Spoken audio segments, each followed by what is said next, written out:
So Clémence, you've got huge amounts of questions there, and realistically probably won't get through all of them. But where would you like to sort of pick off? That's okay. Yeah, thank you. I love your questions, all of you. I think there's lots of great stuff there. Yes. But yes, it's wide. Yes. I think maybe I would start with maybe the first question from B on measuring good nutrition. Just to set the scene a bit. What is a good diet? And with that, I will be touching on the how do we, yes, the most of the advice is mainstream. How can we accommodate for different culture, different preferences, whether you and different health culinary habits that you may have, and food preferences. So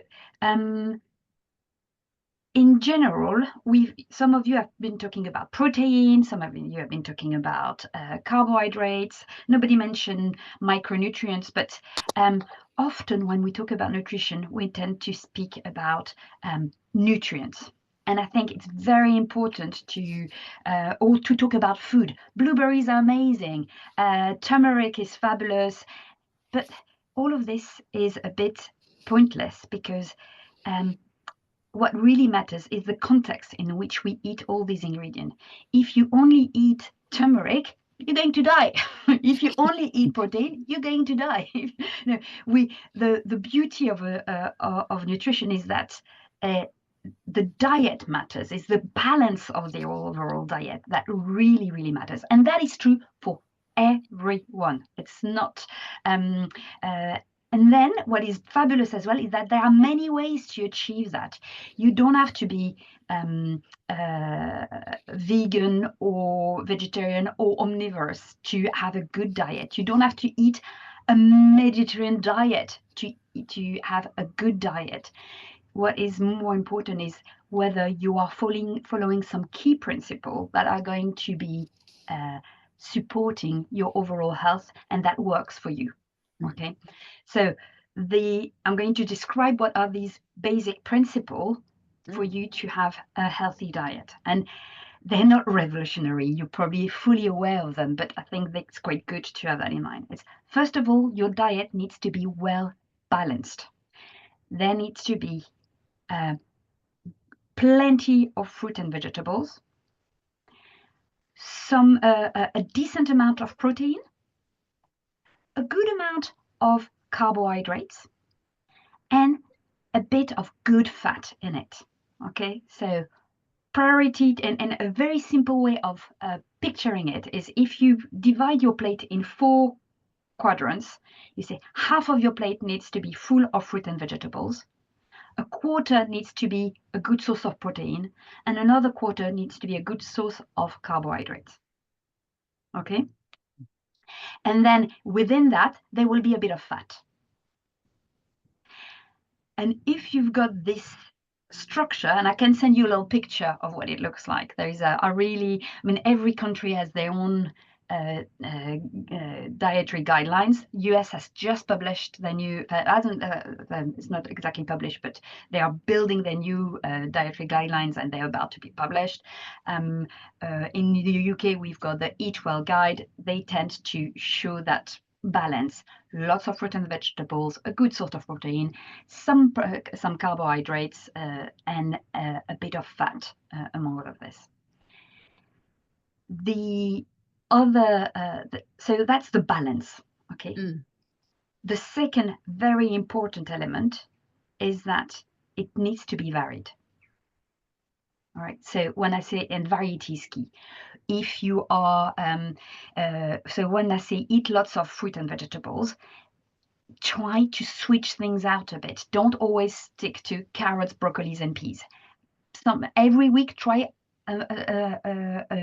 vegetables that you wouldn't eat normally, or that is not part of your weekly shopping. That's for you, Lucy, since you're just about to have a delivery done. But so just keep change things to bring this variety, and that is key because we need a wide range of nutrients, and so that are, and especially micronutrients, and we need some calcium, so we need some vitamin C, and we need some the B vitamins and all of this, and we can guarantee that you will get all of that if your diet is varied and not always the same.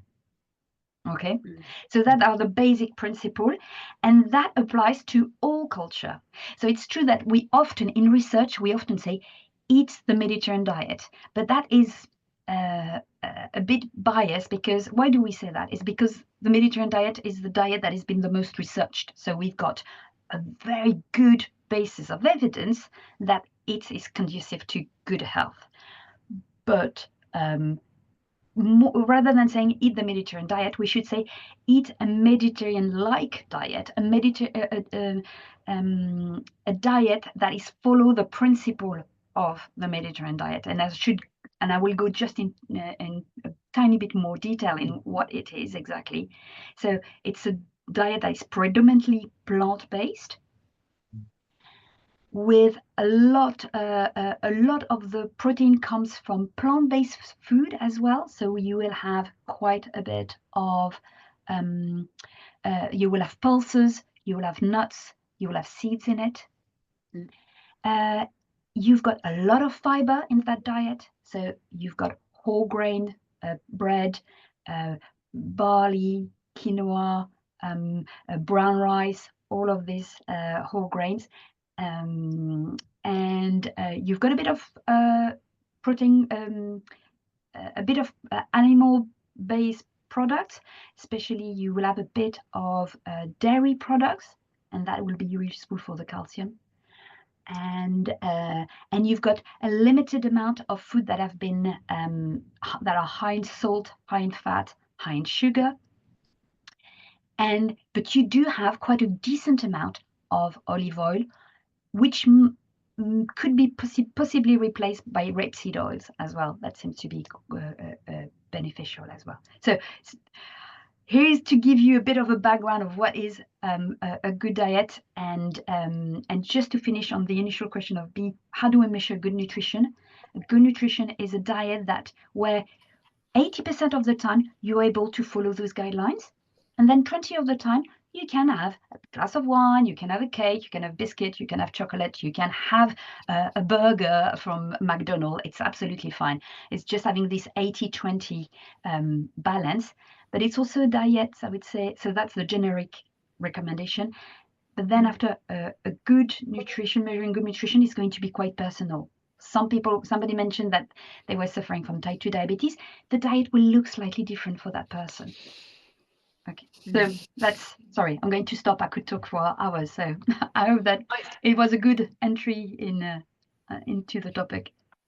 Brilliant. I love it. And so what we're basically saying is anyone who wants that quick and easy, what are the easy habits to adapt? Yeah, there's probably not going to be that easy. This is probably a conscious exercise that you have to think about and put some time, energy and effort into, particularly with because I mean, I do the same shop every week on Ocado, and actually I'm not going to be getting that variety if I'm just buying the same things. So I'm going to make more of a conscious effort, and that probably is part of a good habit, isn't it?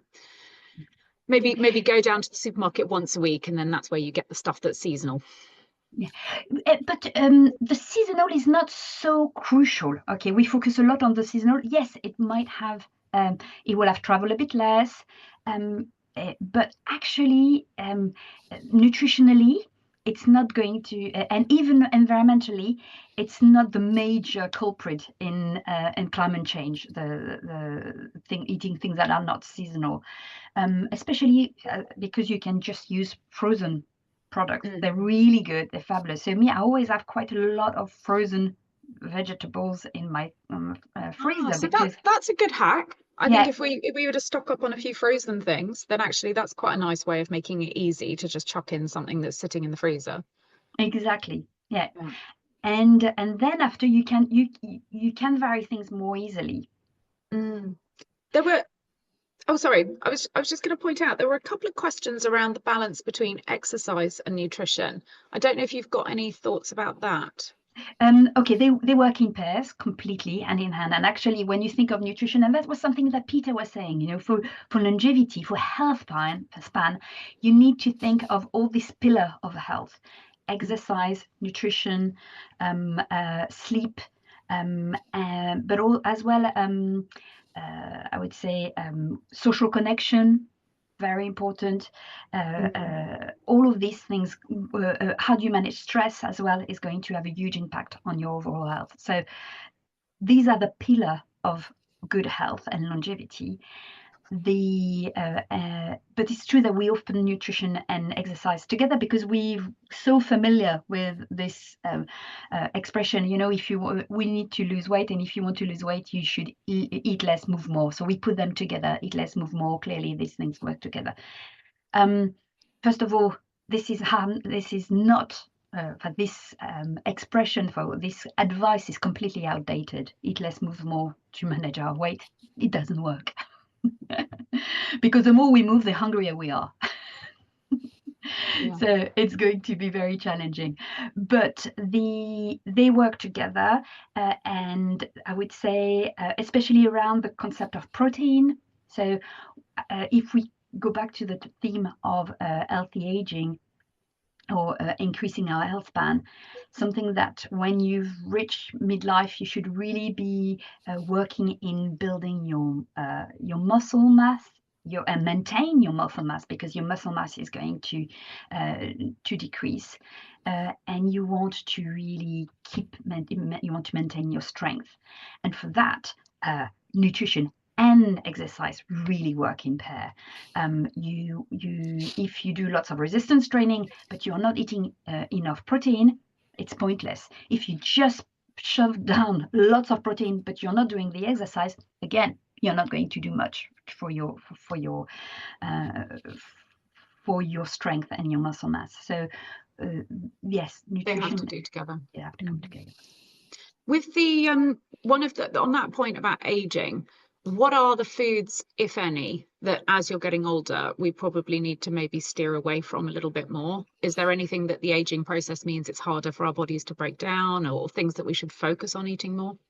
So apart from there are two nutrients where the requirements probably is heightened. So the calcium, that's for sure. We know that our need, when we pass 65, we're going to our bone mineral density is going to accelerate in its reduction. So we're going to lose bone mineral density. So we need more calcium. So we need to make sure that we've got food rich in calcium in our diet. And if we can't achieve that through food, then we need to consider a supplementation. But I would advise, before moving to supplementation, to check with a professional, to see a medical professional. The second nutrient where there is a bit of debate, but we think that we probably need more protein when we've for women during the menopause, and as we age, we probably do better with a bit more protein. So important just to make sure that we get enough of that in our diet. But apart from these two nutrients, what is important? Sorry, there was a question? No, okay. Sorry.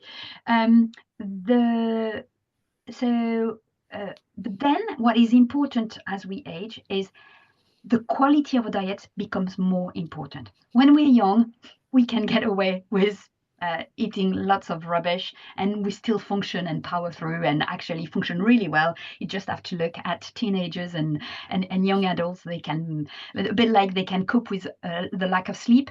They can cope with a really rubbish diet. They survive. It's perfect. But when you are older, same with the sleep.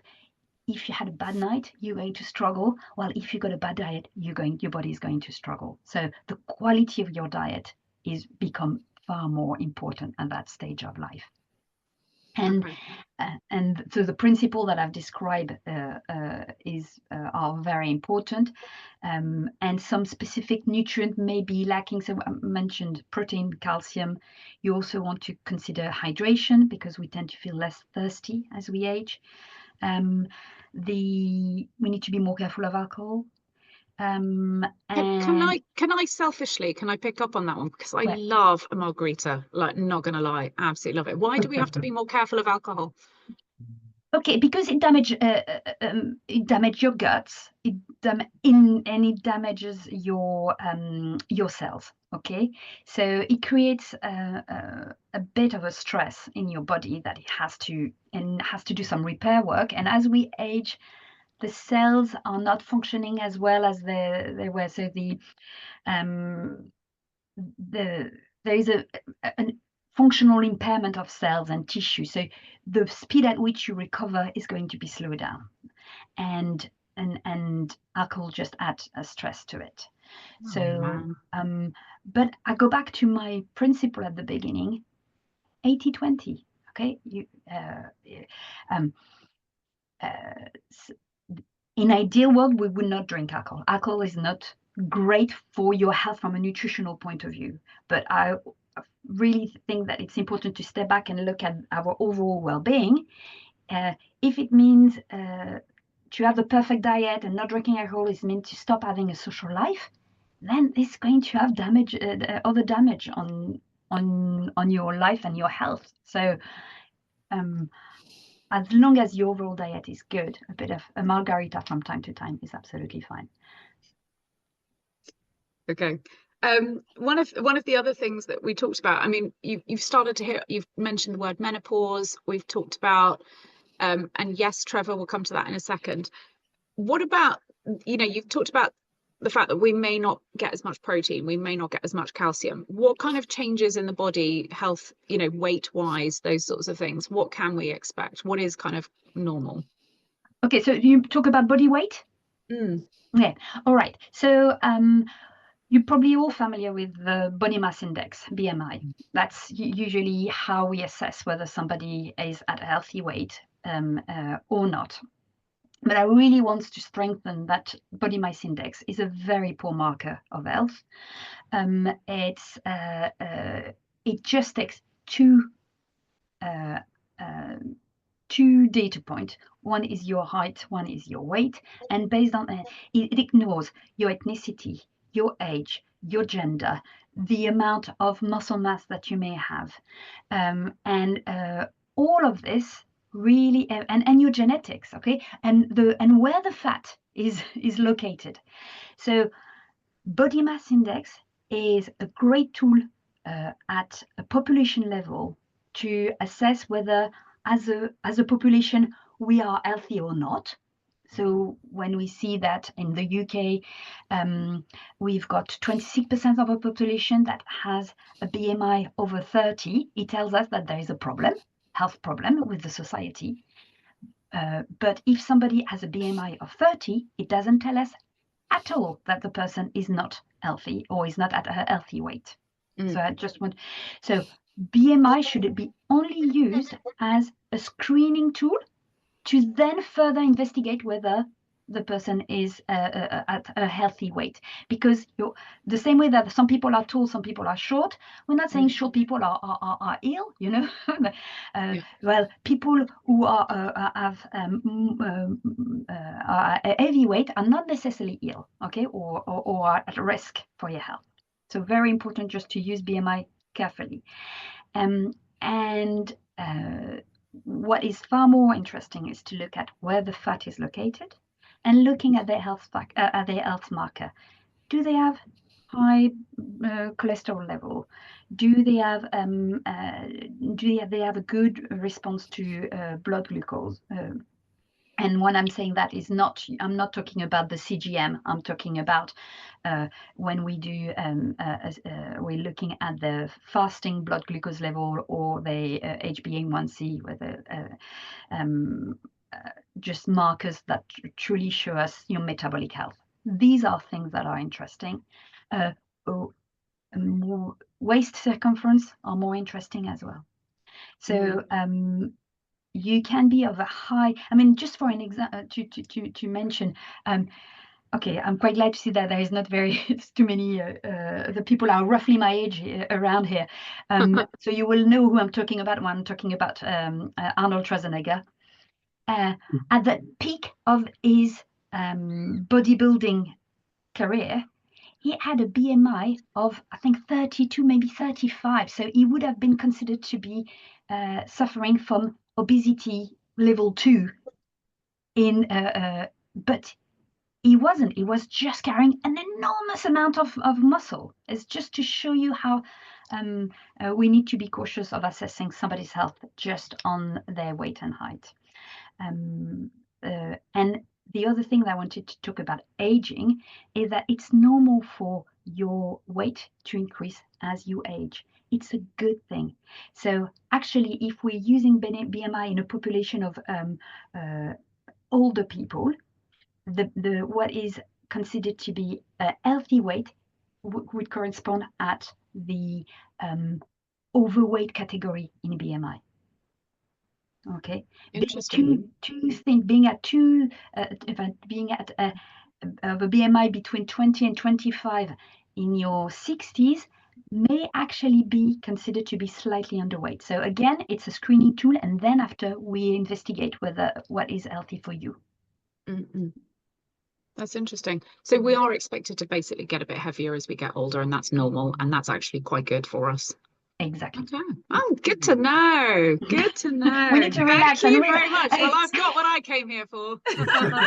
Well, just tell the outside world, please, because magazines and everything, the pressure that we get is not in that supporting that. And B, what you're saying is spot on. We've got a pressure from the society to just look differently and to comply with some standards that are absolutely ridiculous. One So the new generation is better than us. Actually, I think we are the worst offenders. When I look at my kids, they are far more inclusive and welcoming all shapes and looks. One of the questions you were kind of debriefing, you were saying something about the Eat Well diet. Is that a recommended? Because one of the questions from group 1 was, how do we, sorry, it was from group 2.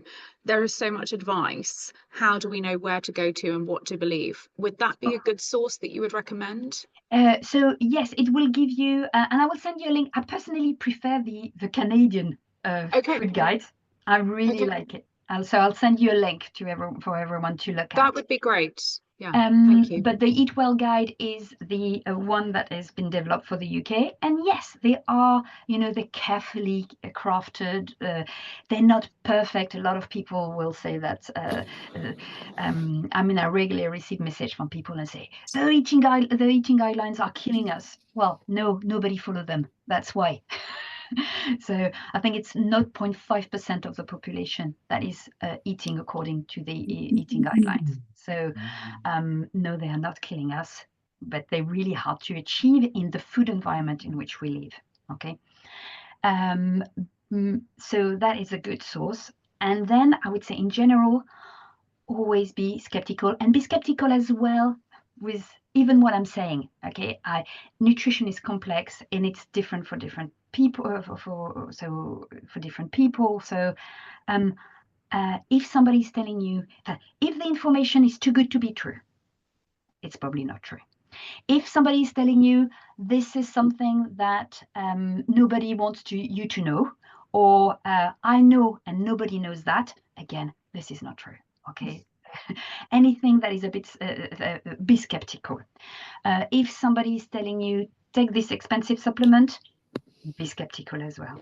If somebody is telling you to, and is going against the general consensus, it's not to say that it's not true, but try to cross-reference, to cross-check what the information, and go and check what the WHO say, what the NHS says, what the NICE guideline says. don't even go to check on PubMed whether there is a research paper that is confirming what you've heard, because there is always a paper that is. What is important is, and I would say nutrition, always check the credential. Try to go for somebody who either is a registered nutritionist with the Association for Nutrition or a registered dietitian.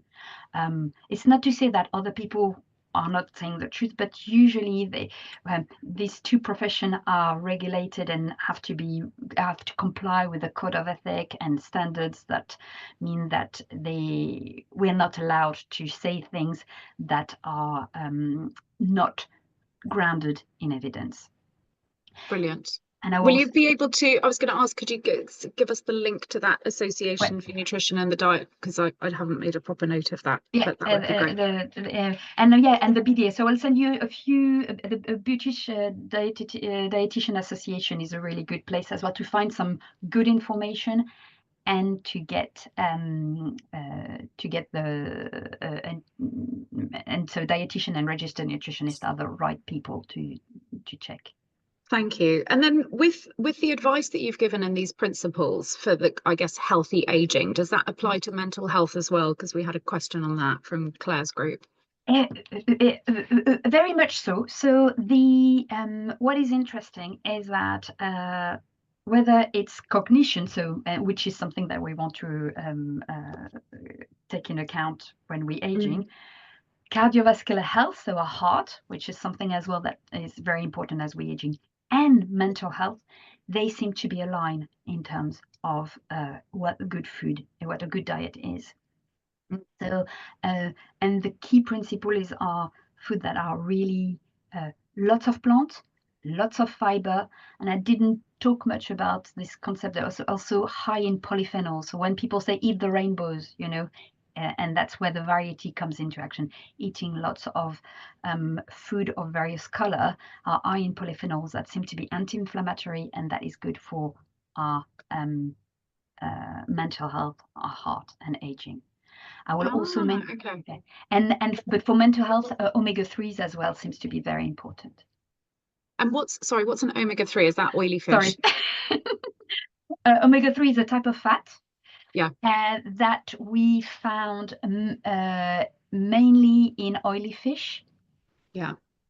So when I was explaining the balance, I was saying what is important is good fat, and that is one of the good fats. So it's unsaturated fat, and omega-3s are anti-inflammatory, and we find them in the oily fish are mackerel, sardines, salmon, anchovies, and herring. I think that's if you don't eat fish, then you can take a food supplement, and you just want omega-3. You do find omega-3s in plants, so you may find them in chia seeds, walnuts, linseed, rapeseed, but they are not as you would need to eat a lot of them to get to the right level. So I would, if you are plant-based, I would recommend to take a supplement. Amazing. I think it's a free-for-all now. So I know Clive wanted to ask a question as well, but I think in terms of the list of questions, we've covered off most of them. So if we've got time, let's get to the diabetic one, Catherine's one, Clive's question. So just come in and ask your questions, guys. I've got a quick question. Thank you so much. It's really interesting. I think one thing I always wonder is things like you've just mentioned, oily fish, proteins, dairy, all of those things. There is research that claims there are also negatives to those, like fish can have like pollutants, mercury, for instance. Obviously, we know about red meats and processed meats and dairy. There's also claims that there can be negative sides of those. So how do you know whether the good stuff outweighs the bad stuff? And I'm thinking about my son, because he's quite fussy, and sometimes he likes to have like sliced ham, and I'm thinking, is that good or bad? I find it very confusing. Okay, you're making a very good point, Catherine. Okay, how do I know?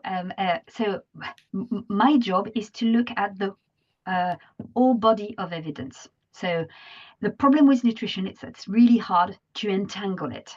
And you will always have one study is telling you this is good, one study that is telling you that it's bad. And so we need to look at good quality studies, which is really hard to do in nutrition. And so what we need to use is what we call meta-analysis and systematic reviews, basically where we pull all the research that has been done, we classify them in terms of quality of the research that has been done, because in any field of the world in research, there is some great research, some very poor research. So there are people who are specialized in doing these systematic reviews and meta-analysis, where they pull all the data and then they're trying to extract the signal out of the noise that all this research is done. So that's how. So I can say, for instance, you mentioned the fish. Some say it's good, some it's bad. We know that omega-3 are really good, but we know that and that we've got very strong evidence that this is good for our health. Then I'm going just to explain slightly something slightly different, but again we're focusing on just one omega-3. If you only eat one nutrient, if we only eat one nutrient, it's not good. What is important is the whole balance of your diet. So with fish, yes, there is a risk of heavy metal contamination, especially with tuna. The bigger the fish is, the bigger the risk is to have some heavy metals that we will accumulate in our body, and it can become toxic. But to get enough omega-3, you just need to eat 2 pieces of fish a day. Pieces of fish a week, one being oily fish, and that's it. So we don't need to eat a lot of fish. And if you just eat that, we know that there is no risk of contamination with mercury or heavy metals. So what is always important to say, what does it tell us? And step back and just say, okay, within my diet, how much do I need to think about that nutrient? Brilliant. Thank you, Clem. Thank you. Yeah, Sally, Femi, come on in. Just a quick one. I was just going to say, I am the person that's just been diagnosed with pre-diabetes, which was a bit of a but hey, it's, and I've got what I would call a good diet. So but obviously things I can do better. So I just wondered, some of us may be in that category, not know it, or hopefully aren't, but going forward from that. So I'm not diabetic yet, and I don't want to be. So it was just more of and I wanted to raise that because I think that is a big question. We can all pivot across to that. And Sally, so I don't want to give any personal advice, but in general, I'm talking about it very generally. Of course. Exactly, but in generally, what we say with type 2 diabetes, and I would say have a look at the BDA, the BDA.co.uk, I believe or .org.uk. They've got a fact sheet on type 2 diabetes. You will find lots of very good information. Diabetes UK as well, amazing information about what a good diet is for to prevent the development to moving from type 2 pre-diabetes to type 2 diabetes. Type 2 diabetes is just telling us that your response to glucose is not optimal and that there is a risk of developing type 2 diabetes. Exercise is amazing. Building muscle is going to be very, very powerful. If your diet is very good, I would just look at the exercise bit just to build more muscle. The more muscles you have, the better your body will process glucose. Excellent. Okay. And just I would say you can go on a low carb diet, but it's not so much that the carb is the enemy. Is that just a low carb diet means that you add a lot of fat, a lot of protein that can actually help reducing the improving your glucose control. So so in terms of strategy, we tend to say, okay, primary, if you are carrying extra weight, lose a bit of weight. Second, try to reduce saturated fat, increase in saturated fat. Then look at your sports exercise. Then maybe go on a low carb diet, but more than going on a low carb diet, increase the protein, increase the fiber in your diet. That's just to give you a... That's so helpful. I think that does apply to so many of us because we're... Does. Yeah. Good question. Thank you, Sally. Femi. Yeah, thanks, Lucy. And thanks, Clem. My question was around the, I think the first question we asked about what kind of food would you need to eat to help to aid recovery if you've had surgery or major illness? What sort of thing will good help point. to I missed it. ramp that up? Okay. The recovery? So first of all, it's very important to eat. Okay, you might feel a bit, I don't know, depending on the surgery, you might feel not really keen to eat. So don't worry too much of the quality of the diet at first. Just eat what you enjoy to make sure that there is energy going. But if you really want to support the recovery, I would say protein is going to be very important. Some tissues need repairing, so we need protein to focus on protein to really support the repair of the tissues. And then if it's been an infection, I would say in general, look after your gut. So eat lots of dietary fiber and lots of fruit and vegetables. Eat the rainbow, just to get all these health enhancing, anti-inflammatory polyphenols that are going to strengthen your immune system. Amazing. Trevor. Hi, thank you. I just had a question about creatine, and it's gaining a lot of media traction around brain health and also ATP cell energy as well, particularly as you age. Clearly, it has to be in tandem with exercise as well. It's not advisable, as I understand, not just to take it in isolation. Your thoughts on this, Clem? Okay, so I'm not a sports nutritionist. I just want to. No, of course. So it wasn't so much around the muscle building bit. It's more around the research that's come into play now around its neurological benefits and cell energy benefits for people as they age. So yes, what is true is that our ability to break down and absorb protein is reducing as we age. So actually, we need a tiny bit more protein when we age. So the recommendation is for the general population and for adults is to have 0.8 grams per kilos of body weight per day of protein. Actually, when we age, we're looking more at 1.2, 1.5 grams. So 1.2 is probably a good target. 1.5 is if you are very physically active. Then for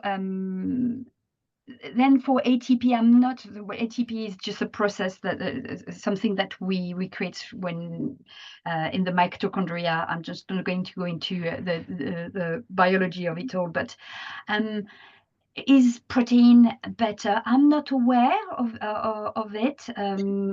Usually it works on glucose, but you can create glucose from protein. The body can transform protein into glucose. I'm not aware. Sorry. I would. Okay, no, that's fine. No problem at all. Thank you. Thank you. Brilliant. Everyone, it is 12:59. So that hour has just flown by rapidly. And I think, I'm pretty comfortable. And thank you very much, Femi, for coming in with your question, because I think we covered off pretty much all of the questions on the list. So I think we should all, if you wouldn't mind, thanking you, Clem, for giving up your time today, answering all of our questions, doing it so comprehensively. And I think with that real balance of evidence and just being sensible.